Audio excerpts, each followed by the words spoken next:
Fala galera, tudo bem? Professor Diego aqui e a nossa aula de história de hoje é sobre Antiguidade do Oriente Próximo. Preparados? Toca a ficha aí e a gente vai começar a aula de hoje. Para a gente pensar sobre a Antiguidade do Oriente Próximo, a gente tem que pensar essencialmente sobre o surgimento da agricultura. Retomar um pouquinho lá ao fim do Neolítico, quando a gente tem o desenvolvimento da agricultura próxima aos grandes rios, ao vale dos grandes rios. E a partir do desenvolvimento da agricultura, nós temos a formação das primeiras cidades, e essas cidades vão dar origem às primeiras grandes civilizações. Então, o que a gente vai estar falando a partir de agora é justamente dessas civilizações que surgiram a partir do desenvolvimento da agricultura, certo? Então, assim, para a gente poder estudar melhor, a gente vai dividir elas por regiões, e o que a gente vai estudar inicialmente são as regiões as civilizações, que se desenvolveram na região do chamado Crescente Fértil. O que é o Crescente Fértil? O Crescente Fértil é uma região que a gente chama de berço das primeiras grandes civilizações, que atualmente seria onde hoje é o Iraque até o Egito, uma faixa de terra que vai do Iraque até o Egito. Essa região ela é banhada por grandes rios e tem esse nome porque ela está, assim, se a gente fosse fazer um desenho por cima dela, ela seria uma espécie de uma meia-lua no quarto crescente, por isso o nome crescente, e por ser uma região com grandes rios e com os rios banhando as margens e fertilizando esse solo, uma região extremamente fértil, por isso o nome crescente fértil, certo? Essas terras, como eu falei para vocês, elas foram motivo de disputa de vários povos, mas também foram o berço da civilização oriental como um todo, mas especialmente da região do Oriente Próximo, que é o que nós vamos conversar a partir de agora. Certo? Beleza? Toca a ficha aí então, segura na aula que hoje a bronca é longa. Tá? As duas primeiras civilizações que a gente vai estudar são o Egito e a Mesopotâmia.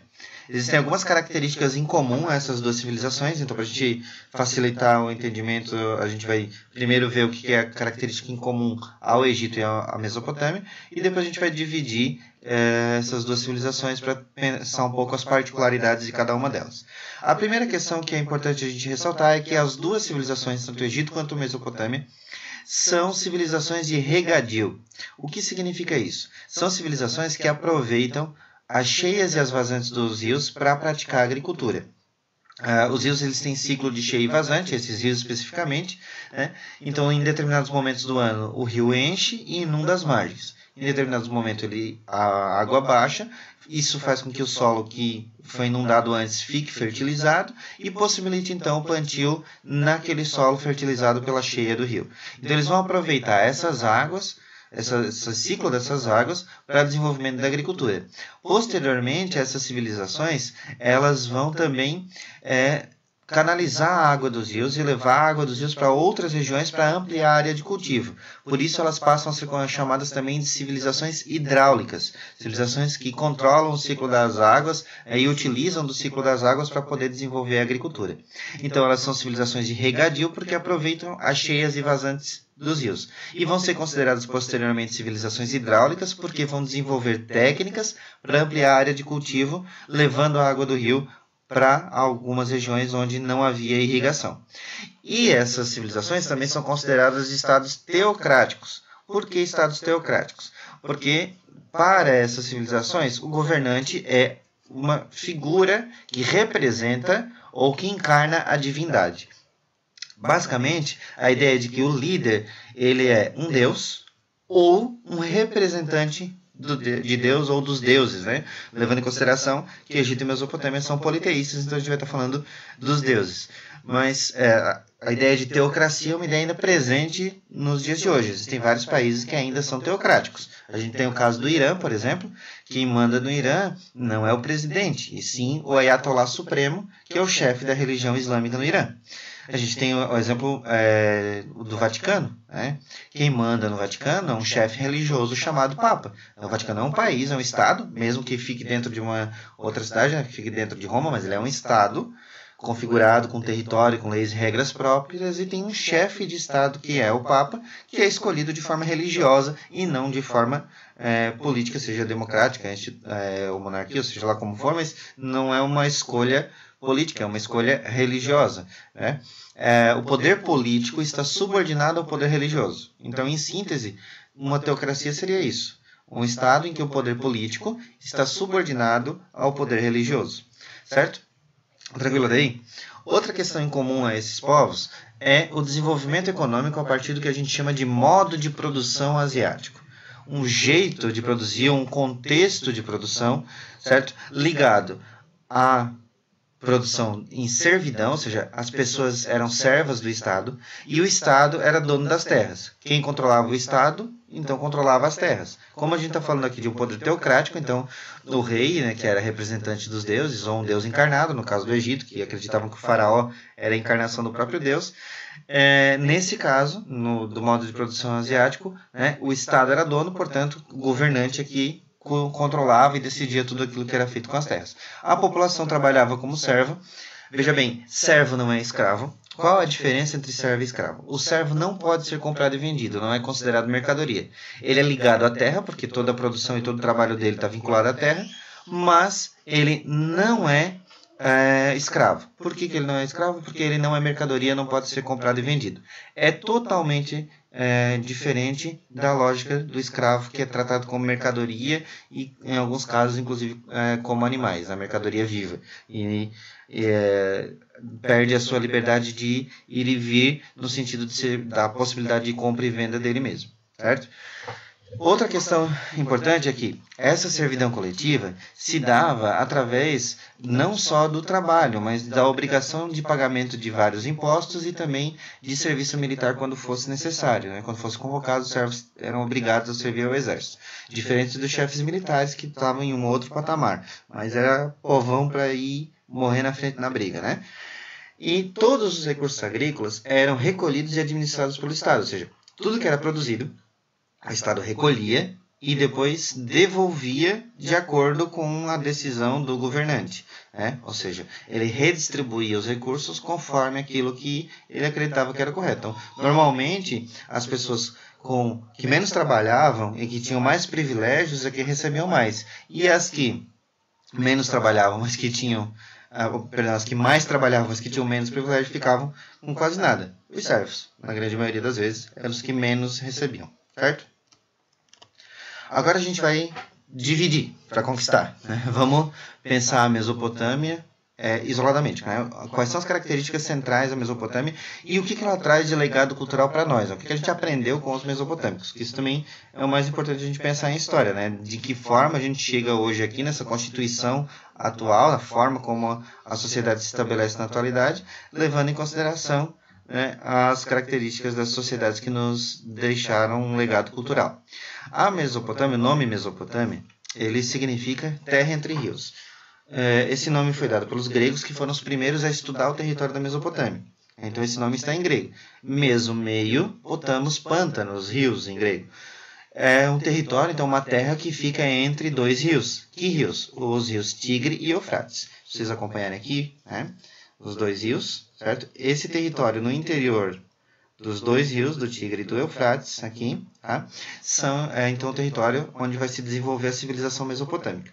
Quando a gente está falando da Mesopotâmia, nós não estamos falando de um povo. A Mesopotâmia é uma região. Então foram vários povos que ocuparam a região mesopotâmica, certo? Esses povos vão entrar em conflito uns com os outros e isso vai acabar gerando uma sucessão de povos, ou seja, no mesmo território, diferentes povos acabaram ocupando em diferentes momentos históricos, certo? Inicialmente foram formadas cidades-estados aqui ao sul da Mesopotâmia, e a gente vai voltar aqui, né? Que eram as cidades-estados da Suméria, a gente já vai conversar sobre isso, tá? Mas inicialmente a primeira forma de estado que surgiu foram as cidades-estados. Era uma cidade que tinha um governo, território, leis próprias. Tá? Uma cidade autônoma que era independente em relação às outras cidades. O que unificava todos como sendo pertencentes ao mesmo povo. A língua e a cultura e os costumes. Então, sabia-se que todos eram do mesmo povo, porque a língua, a cultura e os costumes eram a mesma. Mas cada cidade tinha uma regra própria, um governante próprio, um jeito de organizar a sociedade, a política, a economia própria. Então, essa era uma cidade-estado, ou seja, uma cidade que tinha o status de estado enquanto estado-nação. né, enquanto território com governo e regras próprias. Tá? Desses povos que ocuparam a Mesopotâmia, a gente vai destacar 5. Teve mais? Teve muito mais povo que ocupou a Mesopotâmia, mas os que trouxeram um legado cultural maior são esses que o professor vai trazer para vocês, né? Isso pelo menos na leitura do professor, pode ser que alguém discorde disso. Mas os 5 principais povos que ocuparam o território da Mesopotâmia são os sumérios, os acádios, os amoritas, os assírios e os caldeus. O primeiro povo a ocupar esse território são os sumérios, certo? Os sumérios, eles fundaram então as primeiras cidades-estado. Tá? Cada cidade-estado tinha um governante. Esse governante era conhecido como Patesi ou Patese, que era o rei da cidade. As principais cidades que os sumérios fundaram foram as cidades de Ur, Uruk, Umina, Lagash e Nippur. São as principais cidades, as maiores cidades dos sumérios. Mas o mais importante para nós é que os sumérios desenvolveram um sistema de escrita, que foi o primeiro sistema de escrita conhecido na história da humanidade, a escrita cuneiforme. Essa escrita ela tinha forma de um instrumento de bambu chamado cunha, por isso o nome cuneiforme. Cuneiforme, forma de cunha. Essa escrita ela foi utilizada inicialmente para os registros comerciais, mas essencialmente a ideia aqui é a primeira forma de registro que a gente conhece na história. A forma mais antiga de registro que a gente conhece na história é a escrita cuneiforme. Outro elemento importante que os sumérios trouxeram foi a criação de espaços para os rituais religiosos, templos. Foi o primeiro povo na história a construir um templo para os seus deuses. Antes, os rituais, até então, eram feitos ao ar livre, né? Eram rituais mais ligados à natureza. Os sumérios trouxeram a ideia do templo como local de culto aos deuses. E aí criaram os chamados zigurates, que são templos religiosos que posteriormente vão acabar trazendo, agregando mais pessoas no entorno deles. Porque vamos pensar no nosso dia a dia aí, né? Quando vocês vão numa festa religiosa, pensem aí na festa de Passos, por exemplo. É uma festa originalmente religiosa, mas movimenta um comércio por trás, movimenta. Não vai um monte de gente. A festa de Passos ela acontece no município de Imaruí, Santa Catarina, e ela acontece durante a quaresma, né? E ela agrega muita gente. Começa o projeto dela é religioso inicialmente, mas como ela agrega muitas pessoas, sempre tem alguma barraquinha vendendo alguma coisa. Então, em torno do templo religioso, em torno da igreja, se estabelece um comércio em função da atividade religiosa.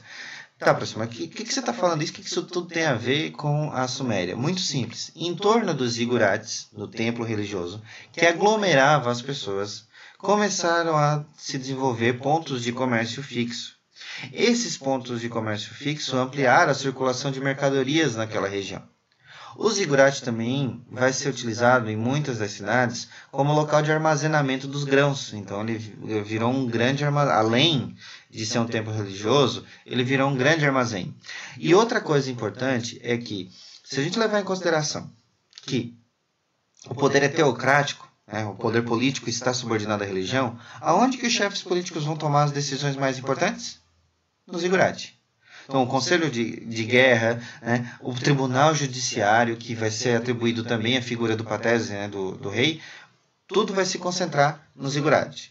A origem dele é religiosa. Ele é um templo religioso, mas ao longo do processo histórico ele vai absorvendo outras funcionalidades em função da característica da religião aglomerar muita gente. O segundo povo que a gente tem que ocupa a Mesopotâmia são os acádios. Os acádios eles são liderados por um cara chamado Sargão I.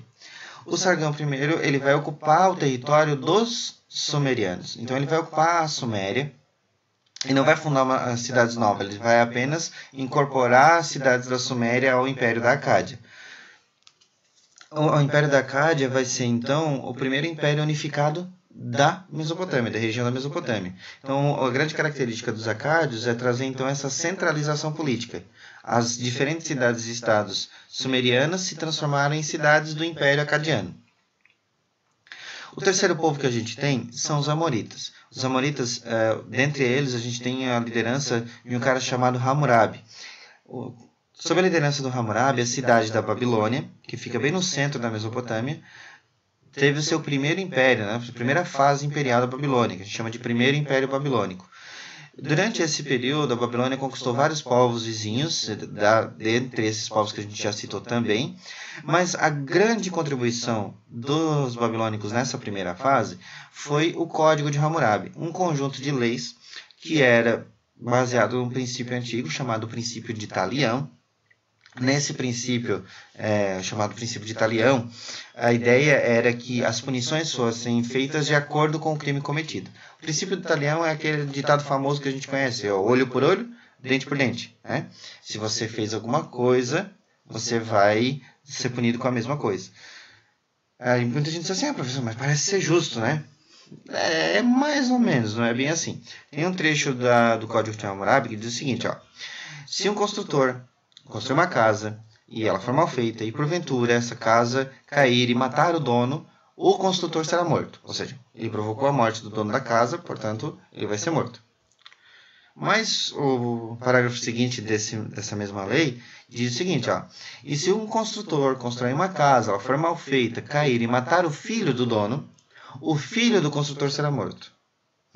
Aí já não ficou tão justo assim, né? Porque se a gente parar para pensar, né, olho por olho, dente por dente, ele fez o cara perder o filho, logo a punição dele é a perda do seu próprio filho, que não tem nada a ver com a história, que não foi quem construiu a casa, né? Mas só para vocês terem um exemplo, que essa história do olho por olho, dente por dente também pode ser um pouco mais complicada do que a gente imagina. Depois a gente tem os assírios. Os assírios eles são liderados por um cara chamado Assurbanipal.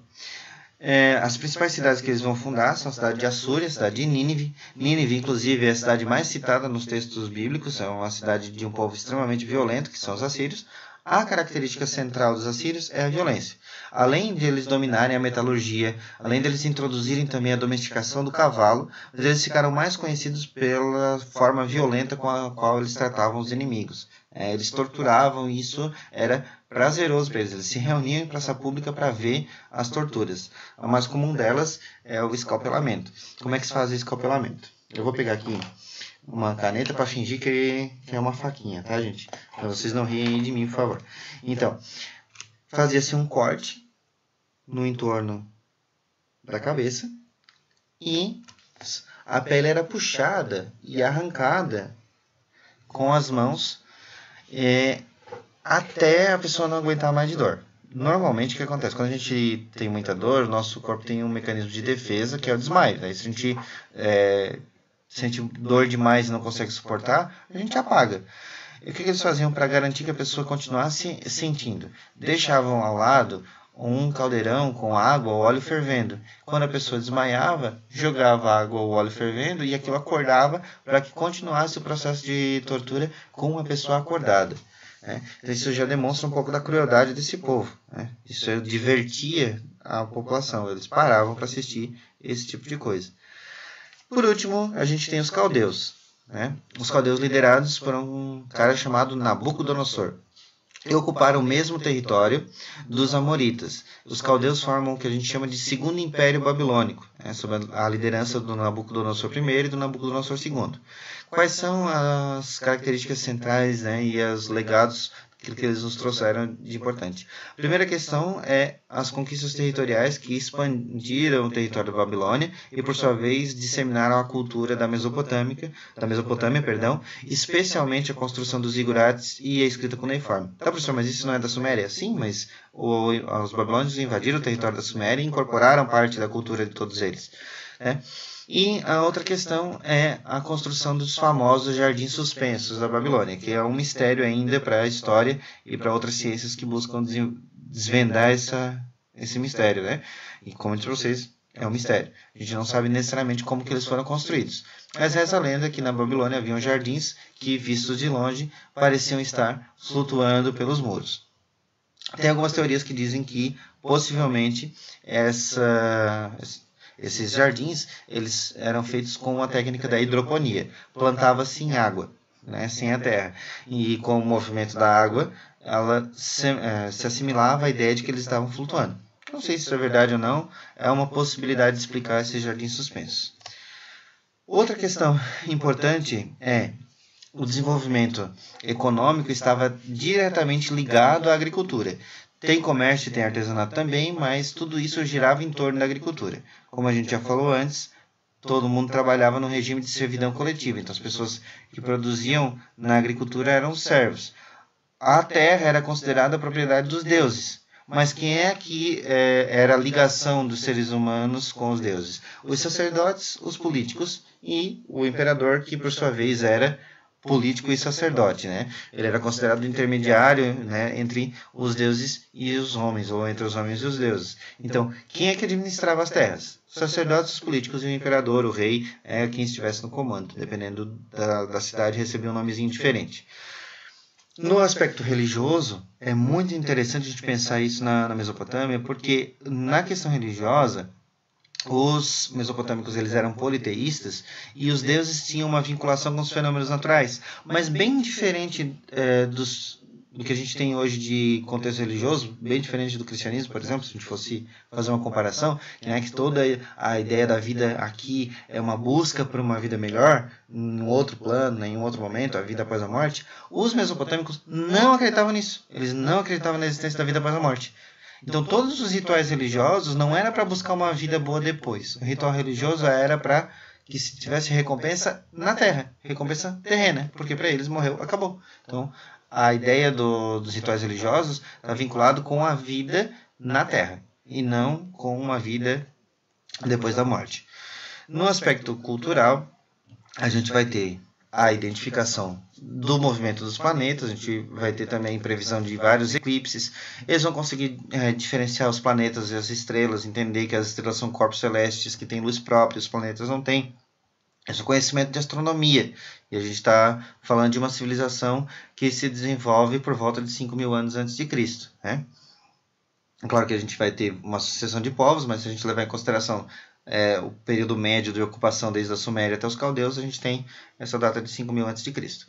Eles vão dominar a questão matemática também, com uma base matemática diferente da nossa, mas que dá base para a nossa hoje, que é a base 6, né? Divisão de raiz quadrada, de raiz cúbica, que eles já conheciam, dividiram a circunferência em 360 graus, 6 vezes 6, 36, guardei aí o 6, tá? Divisão do ano em 12 meses, 2 semestres, semana em 7 dias, e divisão dos dias com 12 horas, porque 12 horas de dia, 12 horas da noite. Essa ideia do 12 e do 6... né? A base para o cálculo do tempo é a base 6, né? Tanto que, se a gente pensar, um minuto tem 60 segundos, né? Uma hora tem 60 minutos, o dia tem 4 quartos de 6 horas, né? Se a gente parar para analisar, o 6 é a base do cálculo do tempo. De onde vem essa base de cálculo do tempo? Da cultura mesopotâmica, certo? As maiores contribuições, como a gente já falou, foi além do Código de Hammurabi, que possibilitou as leis escritas, né? Professor, mas por que é importante a lei escrita? Porque quando a lei está escrita, a gente consegue analisar ela de uma forma racional. Porque se ela não está escrita, é o governante que determina como ele pensa aquilo. Eu quero que seja assim, vai ser assim. Ponto. Se a lei não está escrita, ela dá margem à interpretação do rei. Se ela está escrita, o rei tem que cumprir aquilo que está determinado na lei, indiferente se ele gosta ou não gosta da pessoa. Então não é, eu fui com a cara do fulano, então eu vou pensar assim, ou eu fui com a cara do Beltrano, não vou, eu vou condenar então. A lei escrita é muito importante por isso. Tá? E a questão da escrita cuneiforme, que difundiu os registros pela antiguidade. A gente vai ter depois uma evolução dessa escrita. Essa é uma escrita ideográfica, ou seja, cada símbolo representava uma ideia completa. E depois, mais para frente, a gente vai estudar um pouquinho a escrita fonética inventada pelos fenícios. Certo? Da Mesopotâmia que a gente tinha para conversar era isso. E o nosso próximo assunto é sobre o Egito. Certo? Então, galera, agora a gente vai conversar um pouquinho sobre o Egito, né? As particularidades do Egito. A gente já viu as particularidades da Mesopotâmia, a gente vai pensar um pouquinho agora o Egito. Como a gente já conversou antes, são civilizações hidráulicas, portanto a gente vai estar sempre falando um pouquinho da ligação com o rio, no caso do Egito, o rio Nilo, certo? É importante a gente já pensar no Egito a partir da geografia. Por que a partir da geografia? Porque o Egito ele se constituiu como tal por conta do isolamento geográfico que determinou por muitos anos a história do Egito. Ele foi um império muito longevo, ou seja, durou bastante tempo, porque houveram poucas invasões, e houve poucas invasões por uma questão bem simples. A gente, pegando aqui o mapinha para dar uma olhada, ó, todo o território do Egito vai se desenvolver em torno do Rio Nilo. Essa área em verde que vocês estão vendo aí é o Vale do Rio Nilo. A área em rosa é onde se desenvolveu a civilização egípcia. E se a gente observar aqui no mapa, de um lado a gente tem o Mar Vermelho, do outro lado a gente tem o Mar Mediterrâneo, e toda essa outra região é deserto. Então a gente tem nessa região barreiras naturais geográficas, né, que acabavam dificultando a invasão de outros povos no Egito. Então vai ser um império que vai durar por muito tempo. E outra coisa é que a falta de contato com outros povos também vai provocar um certo isolamento cultural. Então a cultura egípcia vai ser muito própria do Egito, certo? Pela falta de dificuldade, né? Ou melhor, por conta da dificuldade do acesso a outros povos. É óbvio que os egípcios tiveram contato com outros povos, mas demorou mais do que com relação aos outros povos da antiguidade, como o caso da Mesopotâmia, dos fenícios, que a gente vai estudar mais para frente, tá? Como é que surgiu o território egípcio? Ao longo do Vale do Rio Nilo, foram se formando algumas pequenas comunidades primitivas formadas por algumas famílias. Essas comunidades primitivas eram chamadas de gens. Os gens foram crescendo, foram aumentando e deram origem a comunidades maiores, que são chamados de nomos. Nomos porque essas comunidades estavam em movimento. Tá? E o líder do nomo era um nomarca, era uma espécie de rei daquela região, né? A gente ainda não vai falar necessariamente como um rei, porque o território não estava unificado, tá? Mas essas comunidades que ainda eram seminômades, porque elas ainda migravam em torno do Rio Nilo, eram chamadas de nomos. Então, os gens são comunidades mais primitivas, menores, formadas por famílias. Várias famílias juntas formavam uma aldeia maior, vai ser chamada de nomo, certo? Os nomos eles foram se juntando ao longo da história egípcia. Seja por casamento, às vezes o herdeiro de um nomo casava com a herdeira de outro nome e aí juntava os dois por conta do casamento. Seja por questões militares, alianças militares para se defender de algum outro nomo maior, ou até mesmo um nome invadindo o outro e aí acaba absorvendo aquele território. Tá? Então a gente vai ter aí a unificação através de conflitos, através de uniões militares e através dos casamentos, tá? Uniões afetivas aí nesse caso. Ao longo dos anos, esses nomos foram se formando. Então, a gente vai estar falando basicamente dos gens por volta de 8.000 a.C., o início da ocupação do território do Vale do Rio Nilo. Depois a gente tem os nomos mais ou menos por volta de 5.000 a.C., essa formação dos nomos, até que por volta de 3.200, 3.100 a.C., ainda há uma certa controvérsia com relação a essa data, mas isso também não é o que importa, começou o processo de unificação do Egito de forma um pouco mais significativa. Por quê? Mais ou menos por volta de 3.200, a gente vai ter dois grandes reinos no Egito, o Alto Egito e o Baixo Egito. O Alto ficava na região da nascente do Rio Nilo, o Baixo ficava na região da foz do Rio Nilo. Esses dois reinos, cada um comandado por um rei distinto. Tá? O rei do Alto Egito, chamado Menes I, invade o território do Baixo Egito, depõe o governante e assume o território do Alto Egito. Nesse momento se dá a unificação e aí todo aquele território passa a ser conhecido como o Egito. Daí sim, a gente vai ter o primeiro faraó. A palavra faraó significa rei de duas terras, certo? De que duas terras está se falando? Do Alto Egito e do Baixo Egito, certo? Para entender melhor a história do Egito, a gente vai dividir ela em algumas fases, tá? Senão fica muita coisa misturada. A gente tem três grandes fases da história do Egito Antigo. A primeira fase é essa que começa com a unificação do território a partir da ação do Menes I. O Antigo Império, a primeira fase. Então a gente tem o Antigo Império, Médio Império, Novo Império. Também chamado de Antigo Reino, Médio Reino, Novo Reino. Tá? É uma questão importante de pensar essa questão império e reino, né? A diferença de império e de reino.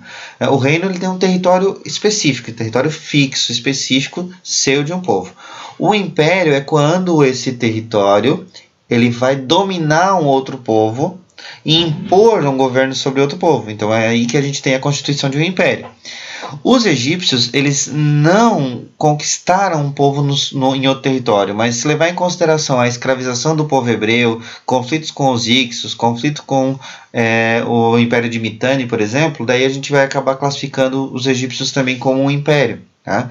Por conta da dominação sobre outros povos dentro do seu próprio território. Por isso que a classificação império e reino para o Egito fica meio complicada, porque ao mesmo tempo que eles não invadiram territórios, mas eles também fizeram com que alguns povos trabalhassem de forma forçada para eles dentro do seu próprio território. Então fica um pouco confusa essa classificação para os egípcios. Tá? Bom, voltando aqui à questão da divisão da história política do Egito, a gente falou aí dos 3 períodos. No primeiro período, que a gente tem, que é o Antigo Império, nós vamos ter a formação das grandes obras do Egito. As grandes obras de irrigação, né, a construção de canais de irrigação, de diques, de represas, para levar água para o interior do deserto e poder plantar nessas regiões que não eram férteis. As grandes pirâmides. É importante lembrar que as pirâmides são túmulos, né, que representavam a grandiosidade dos faraós. Os egípcios, a gente vai conversar um pouquinho na questão da religião deles daqui a pouco, mas só para adiantar, os egípcios acreditavam na vida após a morte, e essa vida após a morte fazia com que todos os rituais deles estivessem relacionados com a passagem, com a espiritualidade da passagem da vida para a vida após a morte, ou pós-morte, né? E aí as grandes pirâmides têm relação com isso também, porque as pirâmides elas são, na verdade, grandes túmulos feitos para os faraós. Os túmulos no Egito são chamados de mastabas. As mastabas têm esse formato piramidal. A questão é, por que não existem tantas mastabas gigantes? Aqui são, no caso, as pirâmides, né? Os egípcios eles tinham a ideia de que o corpo voltaria, a alma voltaria para o mesmo corpo. Por isso, inclusive, que eles mumificavam os corpos, porque eles queriam preservar o corpo para que a alma voltasse para o mesmo corpo e depois continuasse vivendo a partir dali. Os faraós, nesse caso, queriam mostrar sua grandiosidade em vida, porque eles não sabiam quando é que iam voltar. Podia ser daqui a 50 anos ou depois de 2000 anos. Né? Até agora não voltou nenhum, pelo que eu saiba. Mas, de qualquer forma, os faraós acreditavam que iriam voltar. Então eles precisavam mostrar para o povo que tivesse vivo naquele momento que eles retornassem, como eles eram grandiosos. Então eles eram enterrados com todos os seus pertences, eles eram enterrados com seus escravos, eles eram enterrados com tudo aquilo que pudesse indicar que eles eram pessoas extremamente importantes. E aí começou a modinha de construir a pirâmide enorme para mostrar, imagina, ele foi grande em vida, porque se ele tem um túmulo desse tamanho, né? Então é meio que uma questão de ego a construção das pirâmides. Óbvio que tem muita ciência envolvida nesse processo, mas o motivo é religioso e está vinculado com essa ideia de querer mostrar que tinha uma importância muito grande quando estava na sua primeira vida, né? Isso segundo, claro, a tradição egípcia. Nesse momento nós temos o Estado controlando toda a administração, e aí a gente vai ter o Estado e alguns funcionários administrativos que são os funcionários letrados, que a gente vai chamar de escribas. São os mais importantes funcionários no Egito, porque eram aqueles que conheciam as diferentes escritas do Egito, né? O Egito tinha 3 tipos de escrita diferentes. E no final do período a gente vai ter algumas revoltas, justamente porque havia uma cobrança excessiva de impostos, né, e muito trabalho para os camponeses. A população que trabalhava nas obras públicas, seja as obras hidráulicas, ou que trabalhavam no abastecimento, ou seja, na agricultura, trabalhavam muito e ficavam com pouco, porque quem distribuía tudo era, vamos lembrar aqui do modo de produção asiático, a gente já falou mais cedo, quem distribuía tudo era o Estado. E ao distribuir tudo, normalmente quem ficava com mais? Os governantes e os sacerdotes. O povão ficava com menos e ainda tinha que pagar um monte de imposto. Então isso gerou várias revoltas no final do Antigo Império. Essas revoltas, elas desestabilizaram o governo egípcio. Uma questão importante nesse momento é que o Egito ainda não tem um exército formulado. Não tem aquela ideia de exército de guerreiros. Por que não tem? Porque as condições geográficas impediam, de certa maneira, invasões externas. Então, por muito tempo não houve necessidade de criar um esquema de proteção. E aí começa a crise interna. Os faraós começam a disputar com os antigos nomarcas, sucessivos faraós, um depois do outro, tentaram disputar o poder com os nomarcas que estavam lá no meio dessa crise interna de aumento de impostos, cobrança excessiva, aquela coisa toda, e estavam tentando inflamar o povo contra o faraó. Nessa confusão toda de nomarcas contra faraó e não ter um exército, isso possibilitou a entrada de povos estrangeiros. E aí a gente tem a invasão dos Ixos. Os Ixos são um povo de origem semita, descendentes, teoricamente descendentes de Sem, né, um dos filhos de Noé, e eles estão meio que parentes dos hebreus, tá? Parentes na questão da origem linguística, melhor dizendo.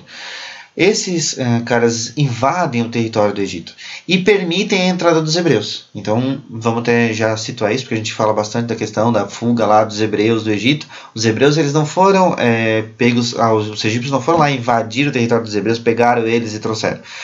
Os hebreus entraram com a permissão dos Ixos, tá? E ao entrar com a permissão dos Ixos, estabeleceram-se no Egito, fizeram suas casas, aquela coisa toda. Os Ixos trouxeram a metalurgia, tá? E a introdução dos cavalos para o território do Egito. Os egípcios não conheciam o cavalo, não tinham domesticado ainda o cavalo. Nessa situação toda, os hebreus se afixaram e se estabeleceram no território dos egípcios. A partir do momento em que os faraós conseguem retomar o poder, então a gente tem o chamado Novo Império. Esse período do meio entre o auge do Egito lá no Antigo Império, com as grandes construções, e a retomada do poder pelos faraós, esse caminho do meio é chamado então de Médio Império, em que a principal cidade egípcia vai ser a cidade de Tebas. Tá? Aí no Novo Império, nós vamos ter a retomada de poder dos faraós, e aí os faraós vão reagir contra os estrangeiros. Essa reação contra os estrangeiros a gente chama de xenofobia. Tá? O que seria a xenofobia? Aversão, repulsa a tudo que não é nacional. Então eles começaram a meio que ter um preconceito contra quem era estrangeiro. E aí vão começar também o seu projeto militarista, ou seja, começa a se organizar um exército para o Egito, coisa que a gente ainda não tinha estruturado no Antigo Império. E a partir disso, eles expulsam os Ixos do território e escravizam os hebreus que já estavam afixados ali. Tá, professor, mas não foram os Ixos que invadiram? Por que eles escravizaram os hebreus? Muito simples, porque os hebreus eram um povo agricultor e pastor, não era um povo com histórico de guerra, diferente dos Ixos. Então, se você vai escravizar um povo, vamos agora, óbvio que a gente está falando pela questão racional e não pela questão emoção e o que é correto, o que é errado, né? É óbvio que a escravidão não é justificada em nenhuma situação, mas vamos pensar assim racionalmente, como um governante daquele período. Cara, você vai escravizar um povo guerreiro que pode te atacar a qualquer momento, pode organizar uma revolta contra você, ou você vai escravizar um povo que é, de certa maneira, pacífico, né? Embora tenha vários conflitos na sua história, mas de maneira geral pacífico, e que o que conhece é a agricultura e o pastoreio, ou seja, a criação de animais e plantação. Na lógica, fica mais fácil escravizar quem não tem histórico de guerreiro do que quem tem histórico de guerreiro. Então, por isso que eles vão escravizar os hebreus. Tá? Então, a gente vai ter um período de escravidão dos hebreus, e é também nesse período que se dá a retirada dos hebreus do Egito através do Moisés, né? Vale lembrar também que essa retirada só foi possível porque o Moisés ele foi criado como príncipe do Egito, né? Ele foi criado como irmão adotivo do Ramsés, que vai ser o faraó quando Moisés conseguir retirar os hebreus do Egito. Isso vai ficar para a gente conversar quando a gente estiver falando sobre os hebreus daqui a pouquinho, tá? Nesse período a gente vai ter várias conquistas territoriais no Egito, especialmente a ocupação da Palestina, da Fenícia e da Síria. Daí aqui a gente já vai estar falando do Egito como um império. Aí no Novo Império, de fato, a gente tem esse processo de ocupação territorial. E ao ter o processo de ocupação territorial, é que aí a gente pode configurar o Egito, então, como um império. Há uma tentativa, justamente por conta do fortalecimento dos hebreus e da tentativa de trazer para a figura do imperador a centralidade política, de um faraó chamado Amenófis IV. Ele tenta criar o monoteísmo, implantar o monoteísmo no Egito, né? Com um deus chamado Aton. Mas não deu muito certo. Houveram várias revoltas nesse período, tá? E aí o negócio deu ruim. Nesse período a gente vai ter também uma decadência cultural e militar muito importante no Egito, porque a gente vai ter a invasão dos Hicsos, a chegada dos hebreus, a ocupação da Palestina, ou seja, vários contatos com vários povos. Isso vai fazer com que aquela cultura do Egito, que era muito própria deles, comece a se esvair, a desaparecer, e a gente vai ter vários fracassos militares também nesse momento. Os egípcios, depois de terem encontrado o auge no novo império, eles vão começar a ser invadidos por outros povos, porque da mesma maneira como eles vão ter contato, a partir da expansão, eles também abrem o caminho inverso. Então vários povos começam a ocupar o território do Egito, e aí eles vão ser sucessivamente ocupados pelos persas, depois pelos macedônicos, depois pelos romanos, os árabes, os turcos, os ingleses, e aí eles só vão voltar a ser independentes no século XX, por volta de 1950, 1960, a gente vai ter de fato a independência do Egito, pós processo de descolonização da África. Vale lembrar que o Egito fica no nordeste da África, no território do nordeste da África. Então, para a gente sintetizar aqui a economia do Egito, é uma economia baseada na agricultura e na servidão coletiva. Isso a gente já tinha conversado também lá no início, falando da questão do modo de produção asiático. A sociedade egípcia ela era dividida em dois grandes grupos. A gente vai ter aqui o grupo dos privilegiados, que compõem no topo o faraó e a família. O faraó era visto como um deus, ele era considerado a encarnação do deus Horus. Então, para os egípcios, o faraó não era só um governante, ele era um deus. Então, para eles existiam vários deuses, mas o faraó era um deus, que é o deus Horus, incorporava o espírito do deus Horus, incorporava no faraó e só saía quando ele morria e incorporava no filho dele. Então, para eles, o faraó e a família estavam no topo como o rei e como um deus. Depois a gente tinha os sacerdotes, os altos funcionários e a nobreza. Depois a gente vai ter no novo império também os generais do exército, os funcionários de alta patente do exército. E na base da pirâmide a gente tem os camponeses, os artesãos, os escravos, quem trabalhava. Então a gente tem um grupo de privilegiado, que é esse grupo do topo da pirâmide, e a gente tem um grupo de não privilegiados, que é quem trabalhava, fazia tudo e recebia quase nada. Ou o caso dos escravos, que recebiam basicamente só a comida. É importante a gente lembrar, e aí essa lógica de escravidão, quando a gente vem na nossa cabeça, como a gente teve a escravidão negra no Brasil, a gente sempre está muito associado a essa ideia de escravidão negra, Então, galera, aqui a gente tem uma situação totalmente inversa. Os egípcios são um povo do nordeste da África e são de origem amita, são povos negros. Os egípcios não são como aparece nos filmes lá, Cleópatra, bem branquinha, com cabelo bem liso. Os egípcios são negros. E os hebreus que foram escravizados pelos egípcios são brancos. É um meio termo, na verdade, que são um povo de origem semita e indo-europeia. A gente vai conversar mais para frente também sobre essas questões. Mas é importante a gente pensar que a lógica da escravidão nesse caso não tinha a ver com a questão da cor da pele. Diferente da lógica da escravidão no Brasil. Nesse caso eram povos estrangeiros que eram escravizados. E os hebreus foram um povo estrangeiro que estava lá. É uma lógica de escravidão que não tem a ver com cor da pele, tem a ver com conflito, com guerra, com ocupação, como foi na grande maior parte da antiguidade. A escravidão não tinha a ver com a cor da pele, que é diferente da escravidão desenvolvida no Brasil, que a gente vai também conversar ao longo aí das nossas aulas esse ano, Como é que era a religião, então, no Egito Antigo? Politeísta, crença em vários deuses. É uma religião antropozoomórfica. Olha que nome lindo, Antropozoomórfica. O que significa isso? Antropo, do grego homem, certo? Ou mulher também. Zoo, animal. Mórfica vem de morphos, que significa forma. Então, antropo, homem, zoo, animal, morphos, forma. Em forma de homens e animais.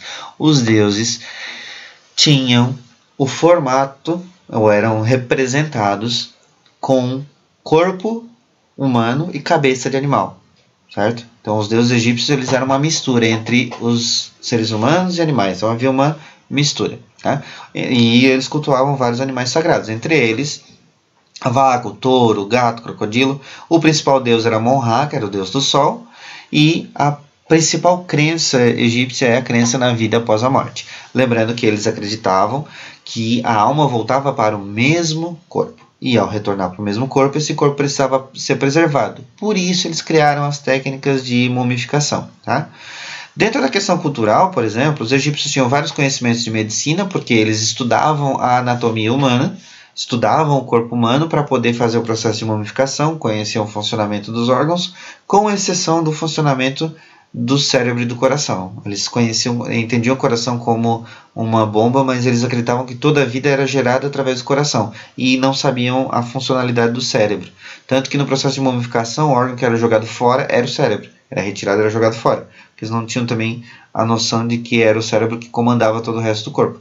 E, inclusive, a noção de amor vinculada ao coração, ela já é uma noção egípcia, né? Porque o coração, na verdade, é uma bomba. O amor está na cabeça, né? Quando os nossos neurônios recebem várias sinapses, várias informações, a gente olha lá, a pessoa que eu gosto, legal. É o teu cérebro que começa a mandar um monte de informação para o teu corpo, que começa a produzir um monte de hormônios, tal, e aí vem aquele hormônio da felicidade, aquela coisa toda, aquela baboseirada toda, que eu não vou entrar nesse detalhe com vocês agora, mas a questão é, essa ideia de que é o coração que comanda tudo, que vem justamente dos egípcios de não poder, ou achar que, não, né, que o cérebro não pode fazer nada no nosso corpo. Tem gente que não usa o cérebro, os egípcios não estão, né, tão errados assim, tem uns dois aí meio que, né, tem o cérebro, mas deixo ele descansando, né, ou em modo tela azul o tempo todo. Mas vocês não, porque vocês são muito fera, vocês são os melhores alunos do mundo e do universo, então vocês vão saber tudo, vão fazer tudo. Aí o professor já está viajando aqui, porque eu estou cansado também. Olha só, outra questão, os egípcios, eles dominavam, além das técnicas de mumificação, um calendário solar. O calendário egípcio tinha 360 dias regulares, né? Eram 12 meses de 30 dias, e esses faltavam 5 dias, 360. Esses outros 5 dias eram os chamados dias dos demônios. Demônio não tem nada a ver com a crença cristã, tá? Demônios para eles eram os deuses principais, os 5 deuses principais. E esses 5 dias comemoravam-se o nascimento desses 5 deuses principais: Ísis, Osíris, Sete, Néftis e Horus. Certo? Fora Amon-Ra, que foi quem criou tudo, segundo eles, né? Essa lógica de contagem do tempo é uma lógica bem antiga, da divisão do tempo lá do ano em 60 dias, justamente por conta do conhecimento deles do ciclo do Sol, da Terra em torno do Sol. Tinha uma arquitetura grandiosa, como a gente já falou sobre a questão das pirâmides, das obras hidráulicas, né? A pintura era uma pintura sem perspectiva, a pintura que a gente chama de pintura chapada. Chapada não é aquela que vocês estão pensando, hein? Por que a pintura chapada? Era uma pintura que não tinha um plano de fundo, não dava noção de profundidade, porque ela era pintada tudo num único plano. Então é justamente por isso que naqueles filmes bem antigos lá do Egito, o pessoal começa a pintar a galera, os egípcios, tudo andando de lado lá, como se eles fossem todos uns doidos que andassem de lado. Os egípcios eram extremamente inteligentes, eles não andavam de lado. Mas era representado assim porque para eles era mais fácil representar os olhos de frente. Então, os olhos nas pinturas egípcias eram representados diferentes. O nariz era mais fácil de representar de lado, então eles representavam o nariz de lado. O corpo era mais fácil de representar de frente, mas os braços era mais fácil de representar de lado. Então, eles não, tanto que a própria pintura ela não tinha uma noção exata da anatomia, porque eles representavam como era mais fácil para representar. Mas daí o corpo saía todo deformado, né? Porque o braço estava de um lado, a cabeça para o outro, os olhos para frente. Então, a pintura em si ela não tem também diferenciação de figura e de plano de fundo. Aqui vocês estão vendo, né? O professor está aqui e está lá os meus livros no fundo, certo? Então, aqui a gente tem a figura, plano de fundo. No caso da pintura egípcia, tudo se misturava. Era como se a parede estivesse aqui também no meio da gente. Não tinha essa noção de perspectiva. Tá? E eles tinham 3 tipos diferentes de escrita. A escrita hieroglífica, a escrita hierática e a escrita demótica. Cada uma era utilizada numa situação diferente. Né? A escrita do povão, a escrita demótica. A gente tem a escrita ritual e a escrita hierática. A hierática é mais comercial e a hieroglífica, que é uma escrita ritual. Usada nos rituais religiosos. Beleza? A história do Egito vai mudar completamente, ou melhor, a forma como se conta a história do Egito vai mudar completamente depois que um egiptólogo, um historiador que é especializado em estudar o Egito, chamado Champollion, conseguiu traduzir os hieróglifos. Aí ele conseguiu entender aquela escrita dos egípcios, e aí a história que se contava, que se sabia do Egito antes, ela acabou se modificando porque a gente conseguiu compreender a cultura escrita deles. Tá? Como é que ele conseguiu decifrar isso? Bem rapidinho aqui. Ele conseguiu decifrar porque ele encontrou uma pedra, conhecida como Pedra da Roseta, uma estela de pedra, em que tinha um texto escrito em 3 línguas diferentes, o grego, o demótico e em hieroglífico. Como ele conhecia o grego, foi possível traduzir o demótico e, por sua vez, o demótico foi possível traduzir os hieróglifos. Então, a partir dali, voltou daí a estudar aqueles símbolos que estavam na parede das pirâmides, das construções do Egito como um todo, e aí eles conseguiram entender um pouco melhor a história do Egito. Certo? Tranquilo? Continuando então a nossa conversa, nós vamos falar um pouquinho sobre os fenícios. Os fenícios que também são conhecidos como cananeus. Os hebreus chamavam os fenícios de cananeus. Tá? Ou melhor, os próprios fenícios se chamavam de cananeus. Quem deu o nome de fenícios foram os gregos, que quando estudaram aquele território, disseram que eles tinham uma terra muito avermelhada, né? E a terra semelhante ao fogo, então virou a terra do fogo, a Fenícia, né? De fênix, né? De fogo. Então a terra do fogo, terra da Fenícia. Os fenícios, então, aqueles que habitavam a terra do fogo. Mas o território, então, seria onde hoje é o Líbano. A principal característica do povo fenício é a descentralização política. O que é isso? Não havia um império unificado. Diferente dos outros povos que a gente estudou, não houve assim, um reino da Fenícia, um império fenício sob um único governo. Haviam várias cidades, essas cidades tinham governo e regras próprias, e essas cidades eram governadas por um sistema que a gente chama de talassocracia. Olha a palavra aí, talassocracia. O que seria talassocracia? Uma elite de comércio marítimo que governava. É muito específico essa forma de governo. Eram os comerciantes marítimos, aqueles que detinham o controle do comércio marítimo, que detinham o controle da cidade. Tá? Essa forma de governo é chamada de talassocracia. Isso foi verificado em poucas sociedades da antiguidade, entre elas os cretenses, dentro dos gregos, né? E os fenícios, principalmente. Esses são os mais difundidos porque eles ocuparam basicamente toda a costa do mar Mediterrâneo, no caso dos fenícios. Como eu falei para vocês, o atual território dos fenícios seria o que é hoje o Líbano. Tá? Do que eles sobreviveram essencialmente? Do comércio, da navegação e da pirataria. Por quê? Porque a localização geográfica dos fenícios induzia eles a essas atividades. Não havia um grande rio, como é o caso das outras civilizações. Num lado do território, deixa o professor abrir para vocês aqui o nosso apontador de laser aqui, para a gente observar. Olha só. Esse aqui é o território original dos fenícios, estão vendo? Que eles se formaram as primeiras cidades da Fenícia. A gente tem, de um lado, ele é uma faixa de terra, né, que está bem nas margens do mar Mediterrâneo.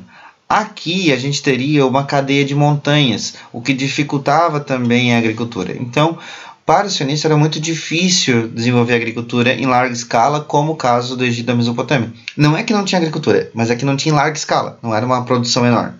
Então eles vão se dedicar ao comércio de mercadorias no mar Mediterrâneo, e aí por isso vão desenvolver a navegação também.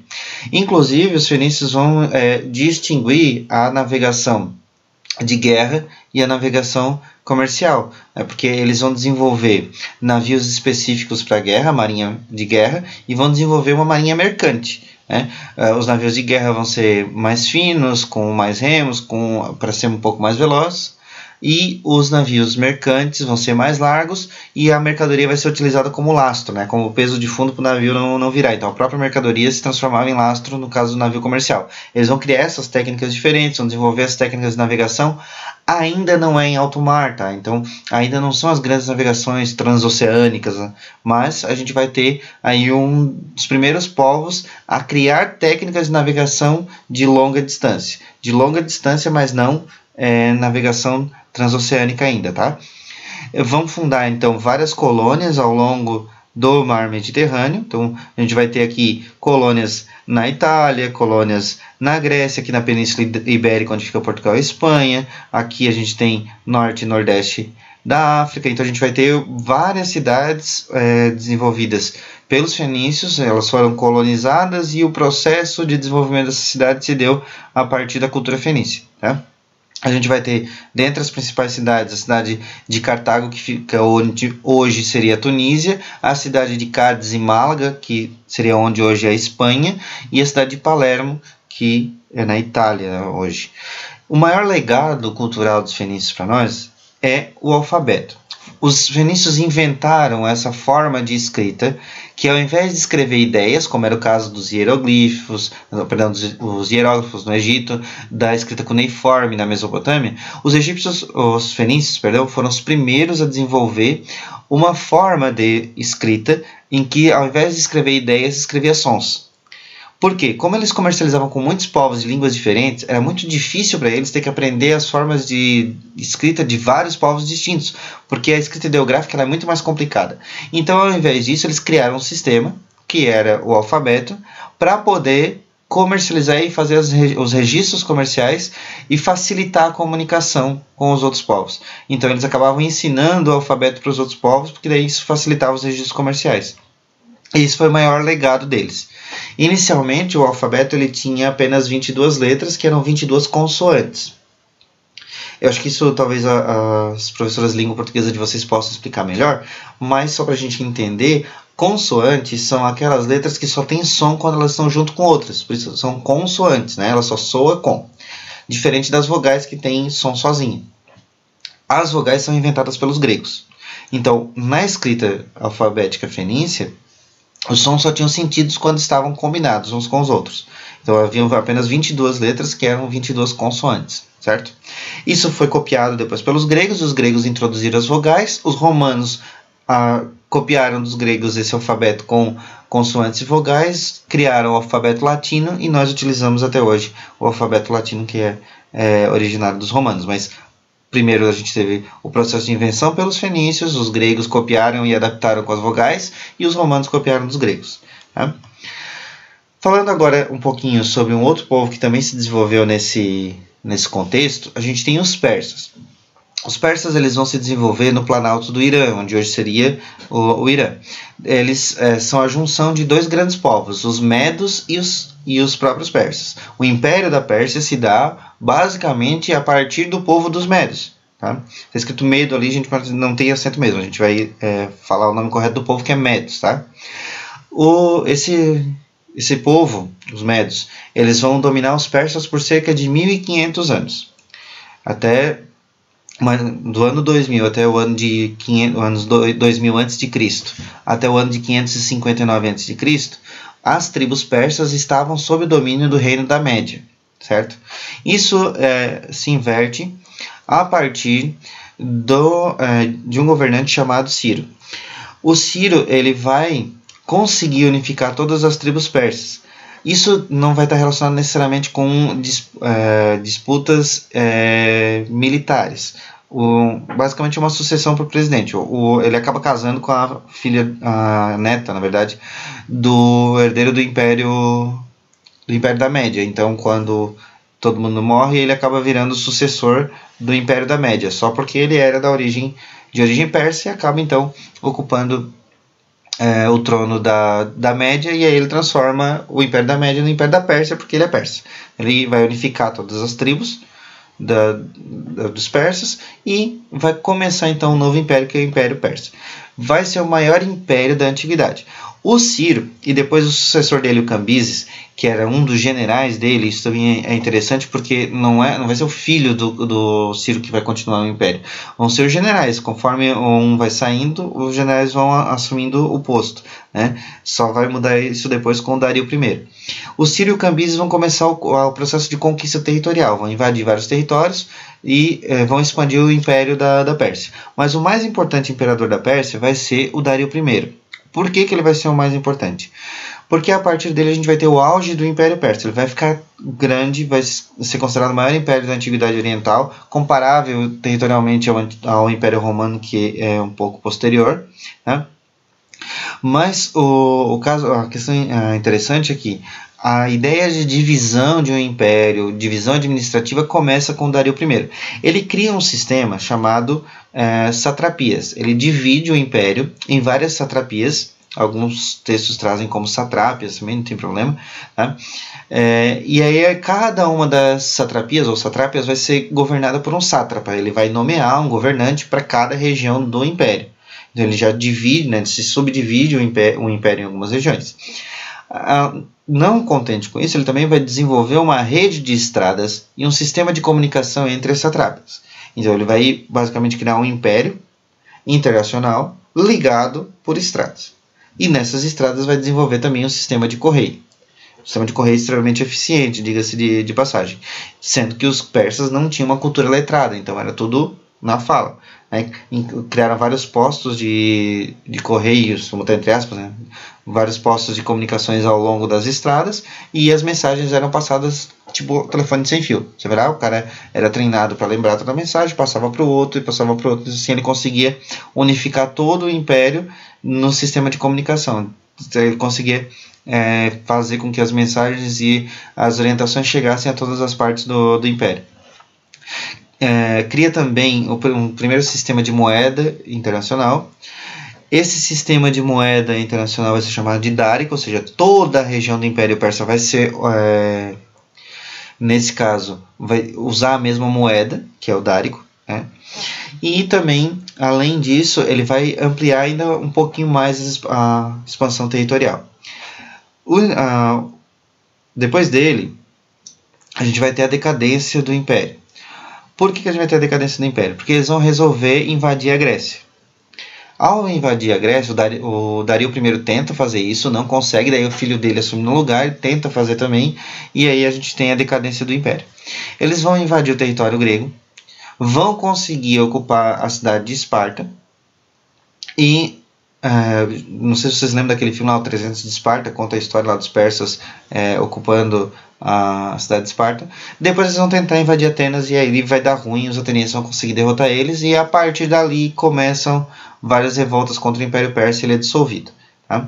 Esse episódio da guerra contra os gregos é chamado de Guerras Médicas. Tá? Médicas porque a maior parte do exército da Pérsia era formado pelo povo da Média, por isso o nome Guerras Médicas. Esse assunto a gente vai conversar quando estivermos entendendo a Grécia. Tá? Então, eu não vou me alongar aqui com vocês, porque a gente vai se aprofundar um pouco mais na Grécia, e a gente vai ver um pouquinho sobre a resistência dos gregos nas guerras médicas, porque tem influência direta também na formação da Grécia. Mas, de maneira geral, a gente tem essa sequência política no Império da Pérsia. Foi um grande império, mas também não durou muito tempo. Tá? Ele fica por muito tempo sob o domínio da Média, com o Ciro começa a autonomia do Império Persa, aí depois a gente tem o governo do Cambises, o governo do Dario. No governo do Dario a gente tem o auge com a divisão do território nas satrapias, criação de uma moeda internacional, sistema de correios, estradas que ligavam todo o império, e aí depois a gente tem a decadência quando houve a tentativa de invasão da Grécia. Tá? Aqui a gente tem um mapa representando então esse processo de conquista do Império Persa. Aqui a gente tem a cidade central, primeira cidade e capital da Pérsia, que é Ecbátana, depois foi transferida no governo do Dario também com a criação e construção da cidade de Persépolis. Aqui então a gente tem toda a extensão do território. Aqui no território em verde são as conquistas do Ciro. Tá? Essas conquistas aqui em amarelo são as conquistas do Cambises. Aqui é importante a gente lembrar do mapinha, Rio Nilo, então ele está conquistando o Nordeste da África, ele conquistou o Egito e o reino de Mitanni, que ficaria aqui próximo à Península do Sinai. E o Dario, então ele vai expandir o território até a Índia, no Vale do Rio Indo, e aqui o território da Península Balcânica, lembrando que eles perderam para a Grécia, então a gente está falando aqui somente da ocupação do território de Esparta, eles não conseguiram chegar em Atenas, tá? Mas aqui a gente tem a representação do mapa do antigo Império Persa. Tá? Outro mapa que a gente tem aqui é para a gente entender essa divisão de satrapias. Então a gente tem aqui, nessas linhas amarelas, além da divisão das satrapias, a gente tem também a ligação entre elas pelas estradas, né? A divisão das satrapias e a ligação entre as satrapias feitas totalmente por estradas terrestres. Tá? Uma questão que chama muita atenção nos povos da Pérsia né, ou melhor, no Império da Pérsia, é que eles não influenciavam nos costumes dos povos dominados. Então, assim, eles invadiam o povo, invadiam o território. Eles não escravizavam esse povo, eles não colocavam nenhuma imposição da sua cultura. Por exemplo, agora que vocês estão no domínio da Pérsia, vocês têm que ter a nossa religião. Ou os nossos costumes, tem que fazer as coisas do nosso jeito. Não, eles apenas, não é bem apenas, porque era obrigado, mas eles cobravam impostos e exigiam que o exército daquele povo fosse incorporado ao seu exército. Então, por isso que o exército da Pérsia era um exército enorme naquele contexto, porque eles faziam que os povos que eles conquistassem, o exército daquele povo que eles conquistassem fosse incorporado ao seu exército, e também cobravam os impostos daquele grupo, tá? Daquele povo que eles estavam ocupando.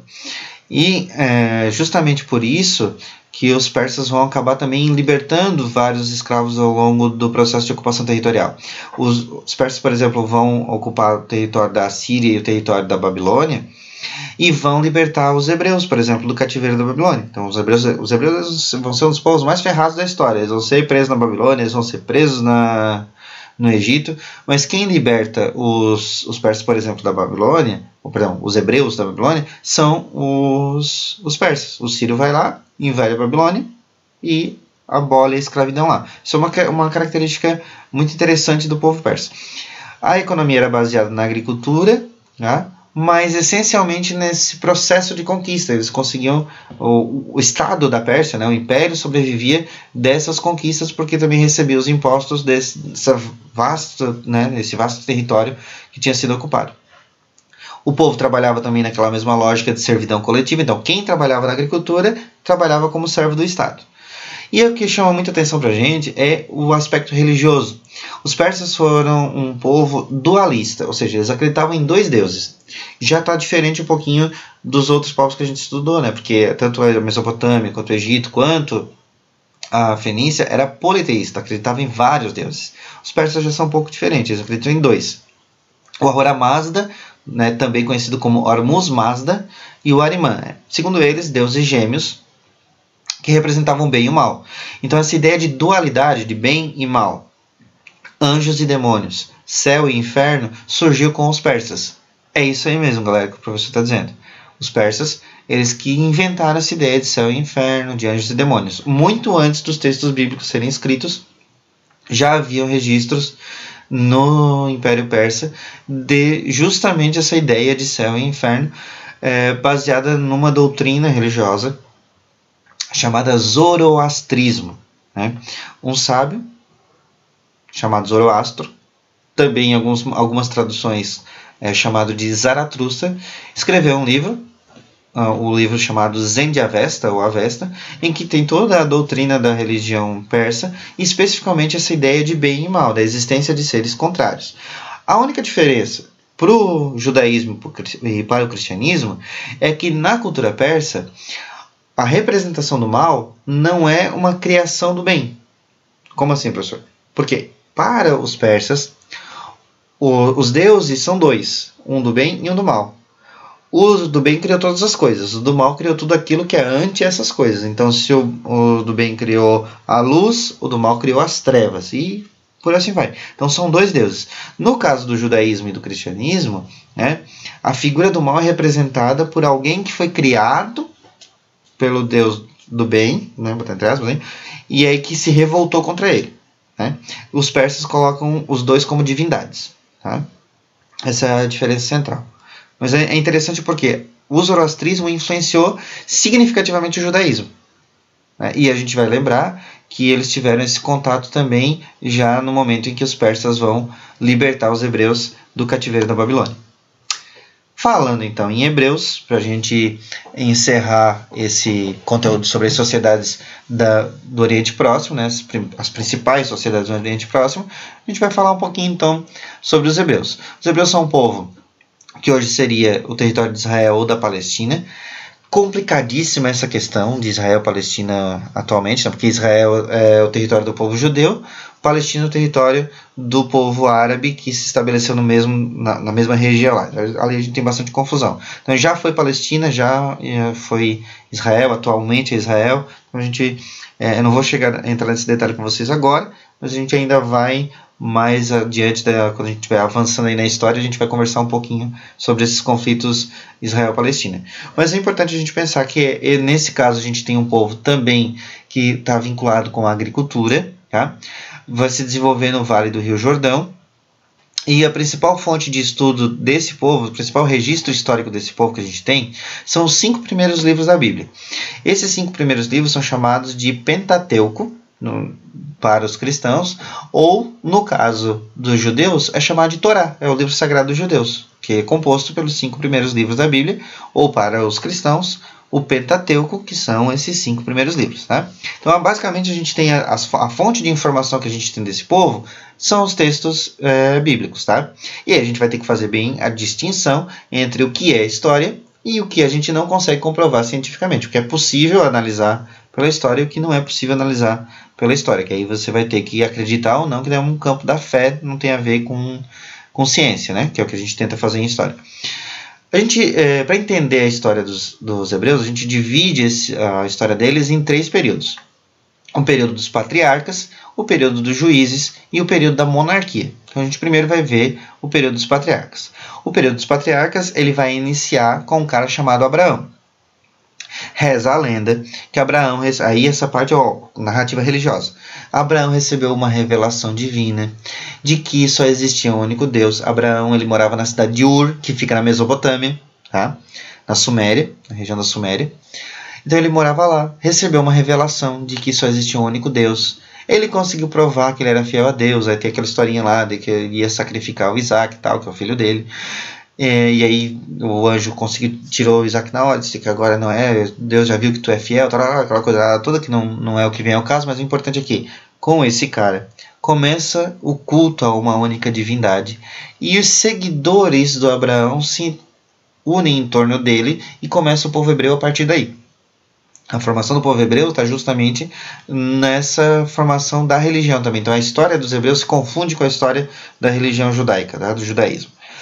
Depois que Abraão morre, continua o processo de migração desse povo. Então, por que o processo de migração desse povo? Quando Abraão recebe a revelação, ele recebe também uma promessa, e essa promessa diz que ele iria encontrar um território extremamente fértil, a famosa terra que corre leite e mel. Galera, por favor, vamos interpretar o texto bíblico também, né, de uma forma científica e teológica. Se a gente levar em consideração tanto a história quanto a ciência que estuda a religião, que é, nesse caso, a teologia, né, terra que corre leite e mel não é uma terra que tem um rio de leite ou um rio de mel. Tá? Onde tem leite? É porque tem animal. Se tem animal, tem pastagem, tem água. Né? Tem que ter alimento para o animal. Então é uma terra fértil. Ó. Onde corre leite, ou seja, onde tem abundância de leite. Se tem abundância de leite, tem abundância de animais. Onde corre mel, né? Uma terra que corre mel. Se tem mel, é porque tem abelha. Se tem abelha, para produzir mel, ela precisa dar flor. Certo?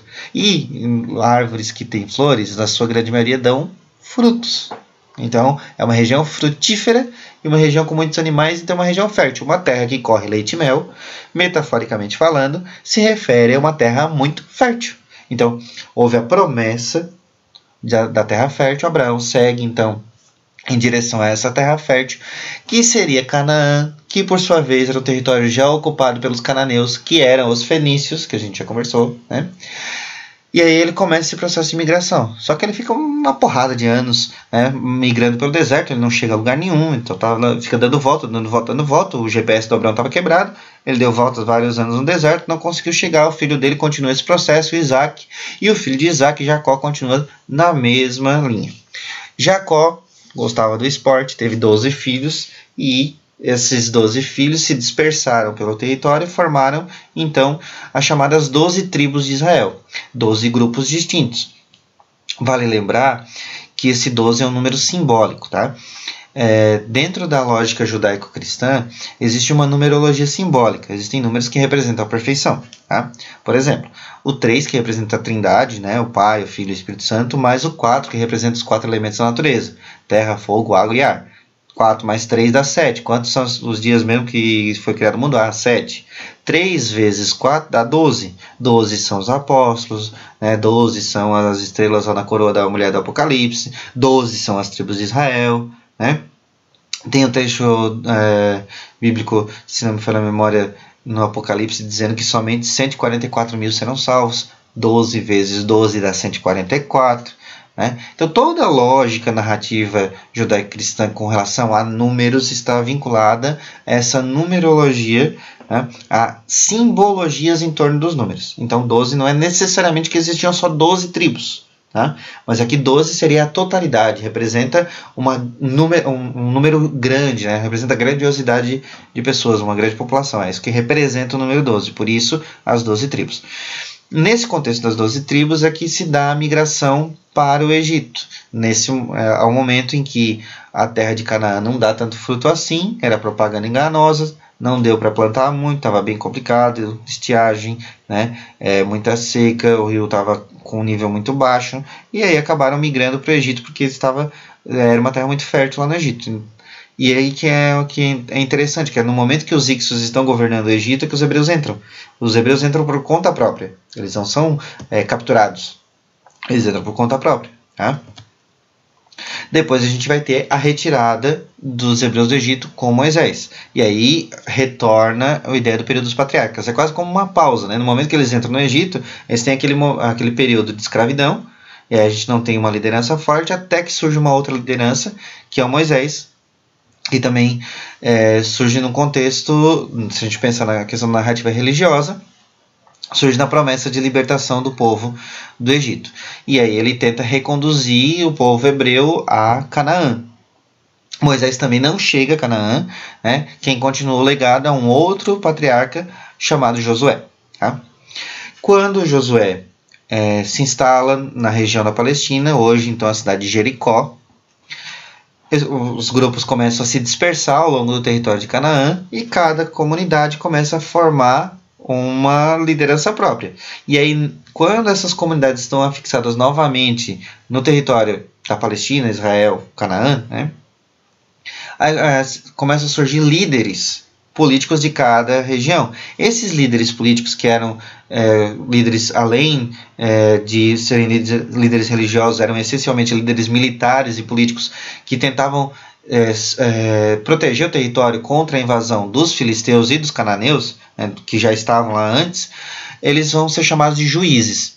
Então esse período da história de retomada da terra de Canaã e que cada comunidade tinha um líder específico é chamado de período dos juízes. Os mais famosos juízes são Gideão, Sansão e Samuel. Tá? Sansão é aquela historinha da Dalila lá, do cabelo que dava força para ele. Chega no momento em que os juízes percebem que fica muito difícil combater a invasão dos filisteus, especialmente dos filisteus, porque os filisteus tinham um exército unificado, tinham um rei dos filisteus, tinham um exército dos filisteus, e os hebreus tinham várias comunidades dispersas. Então, eles entenderam que era necessário uma liderança para os hebreus. E aí escolhem Saul como um primeiro rei dos hebreus. Aí inicia o período da monarquia, o período dos reis. É o terceiro período da história dos hebreus, justamente para tentar combater os filisteus. O Saul, por sua vez, não tinha, além do... Volta, não tem nada, ele não tinha. Né? O Saul, por sua vez, ele elege alguns comandantes. O Jonatas, que é filho dele, vai para o campo de batalha, faz amizade com Davi. Davi, inclusive, se casa com as filhas do Saul. Né? Tem uns negócios lá com o Jonatas também. Né? Sugiro para vocês que leiam 1 Samuel capítulo 18. Tá? Se não está fazendo pregação, por favor, eu só estou colocando aqui para vocês poderem ler o capítulo 18 da primeira carta a Samuel, que retrata justamente a história do Davi e do Jonatas, tá? Quem tiver interesse. Não é para pregação, vocês acreditam naquilo que vocês quiserem. Tá? O Saul, então, tem uma confiança muito forte em Davi, justamente pela relação do Davi com o Jonatas. Tá? E aí, depois da morte do Saul, quem vai assumir como novo rei é Davi. Davi tem uma vitória importante, né, nesse contexto, porque ele vai conseguir derrotar os filisteus. E aí vem aquela historinha do Davi que derrotou Golias. Golias era um general do exército dos filisteus, não era um gigante de 6 metros de altura. Era um general do gigante exército dos filisteus, já é uma figura de linguagem representando o exército dos filisteus, que era muito maior do que o exército formado por pastores e agricultores dos hebreus. No entanto, sob a liderança do Davi, eles conseguiram derrotar os filisteus, ou seja, o pequeno pastor Davi, criado lá no meio dos pastores e agricultores, conseguiu derrotar o grande general Golias. Então, por isso que é aquela história do pequeno Davi que derrota o gigante Golias. É uma metáfora. E aí o Davi consegue conquistar todo o território da Palestina, certo? O auge do império, ou melhor dizendo, do reino, porque eles não ocuparam outros territórios, então não podem ser chamados de império. O auge do reino, da monarquia dos hebreus, é com Salomão. Aí o Salomão começa a querer, vou botar entre aspas, querer se aparecer e querer se transformar como se fosse uma monarquia dos outros, né? Tipo, poxa, lá no Egito tinha as pirâmides, na Mesopotâmia tinha os zigurates, tinha um monte de coisa, grandes construções, agora por que a gente também não tem? Então, o Salomão começa justamente essas grandes construções dos hebreus. É por pouco tempo, tanto que a gente quase não tem uma expressão tão significativa na arquitetura dos hebreus, né? Então ele vai construir, por exemplo, o famoso Templo de Salomão, Templo de Yahvé, ou Javé, que é como eles chamavam o seu Deus, né, o Deus único dos hebreus. Então a gente vai ter um período de grandiosidade, de suntuosidade e também a cobrança de impostos, porque para pagar tudo isso precisava cobrar do povo, né? Então isso gerou um descontentamento enorme. Depois da morte de Salomão começaram várias disputas pela sucessão. Os filhos dele acabaram dividindo o território em dois. Então a gente vai ter as 10 tribos que ficavam ao norte vão formar um novo reino, que é o reino de Israel, e vão ficar sob o controle de Jeroboão. E as 2 tribos do sul vão formar o reino de Judá. É daí que vem o nome de judaísmo, né? O reino de Judá vem da tribo de Judá, que era um dos 12 filhos do Jacó, lá das 12 tribos de Israel. Aí é formado o reino de Judá, e é daí que vem a origem do nome judeu. E a religião do judaísmo vem do território de Judá.